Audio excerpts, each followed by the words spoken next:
بسم اللہ الرحمن الرحیم۔ السلام علیکم، میں منیر شاکر۔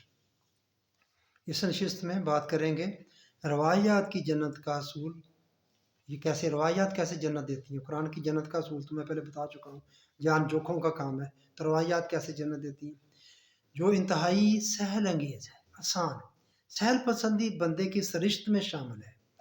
اس لیے اس طرح کا جنت کا اصول بندے کے دل کو بھاتا بھی ہے، لہذا بندہ اسے ہی اپنائے گا، اور ہم اسے دل و جان سے اپنائے ہوئے ہیں۔ یہ وہ بات کہ قرآن کس طرح پس پشت چلا جائے گا، کس طرح ساری توجہ حدیثوں پر ہی، روایات پر ہی مرتکز ہو جائے گی، جس کا ڈر حضرت عمر رضی اللہ تعالیٰ عنہ نے فرمایا تھا کہ وہ اس پر مرتکز ہو جائے گی۔ وہ کس طرح مرتکز ہوگی؟ جب یہ روایات اتنی آسانی سے ہمیں جنت دے رہی ہیں تو ظاہر ہے ساری توجہ اس پر ہوگی، ہمیں تو جنت سے غرض ہے۔ بہرحال ہمیں تو جنت سے غرض ہے۔ نبی صلی اللہ علیہ وآلہ وسلم کی طرف سے مرسول فرمان ہے کہ وضو کرنے کے بعد آسمان کی طرف منہ کر کے ایک بار کلمہ شہادت پڑھنے سے اس بندے کے لیے جنت کے 8 دروازے کھول دیے جاتے ہیں، اور اگر سنت بلال پر عمل کرتے ہوئے ساتھ 2 نفل بھی پڑھ لیے تو نبی صلی اللہ علیہ وسلم سے پہلے جنت میں جانے کے امکان روشن ہیں۔ لو میرے بھائی، مسلم کی حدیث ہے کہ وضو کرنے والے کے تمام گناہ پانی کے ساتھ ٹپک جاتے ہیں۔ فرض نماز کے بعد آیت الکرسی پڑھنے والے اور جنت کے درمیان صرف اس کی موت حائل ہے۔ لو میرے بھائیو، کیسے جنت مل گئی؟ فرض نماز کے بعد بس آپ نے آیت الکرسی پڑھنی ہے، بس پھر آپ کی موت ہی ہے درمیان میں، آپ مریں گے سیدھے جنت میں چلے جائیں گے۔ بقول مولانا طارق جمیل صاحب بہت بڑے عالم ہیں، بہت دین کی خدمت کر رہے ہیں۔ آپ دیکھ لیں کیا خدمت ہو رہی ہے کہ جس نے صبح اٹھ کر، یہ جمیل صاحب کا، طارق جمیل صاحب کا فرمان، جس نے صبح اٹھ کر اپنے والدین کی زیارت کر لی، خدمت کوئی نہیں کی، بس زیارت کی، اس کے لیے صبح سے شام تک جنت کے دروازے کھول دیے جاتے ہیں۔ یہ اپنی طرف سے نہیں بات کر رہے، یہ روایات کی بنیاد پر ہی بات کر رہے ہیں۔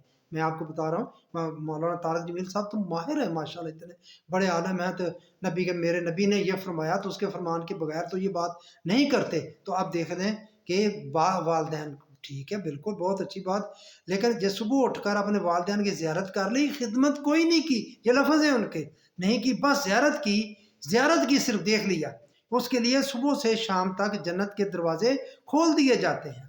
ہانی والی روایت کے مطابق 100 بار لا الہ الا اللہ کہا کرو، یہ کلمہ زمین اور آسمان کو ثواب سے بھر دیتا ہے۔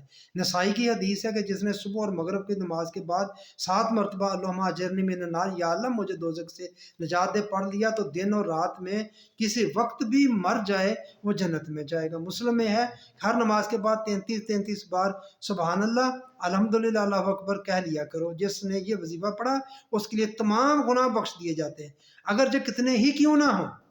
نبی نے فرمایا کہ 100 بار الحمدللہ پڑھا کرو، اس کا ثواب ایسا ہے جیسے 100 گھوڑے زین اور لگام سمیت مجاہدین کو دے دیے۔ لو جی جہاد میں جا کر جان گنوانے کا خطرہ منہ لینے کی بھی ضرورت نہیں رہی۔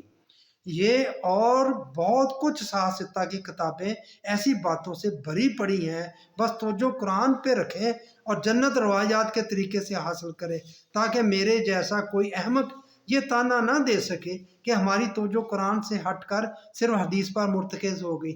میرے جیسا جاہل بندہ یہ نہ کہے لو جی کیسے توجہ ہٹ گئی ہے قرآن پہ۔ قرآن کو آپ پڑھیں، نظر قرآن پہ ہی رکھیں، آپ نظر آپ کی اس پر رہنی چاہیے، مگر آپ روایات کے مطابق یہ اس طرح یہ آپ دوسرا جنت کو آپ کو حاصل کریں۔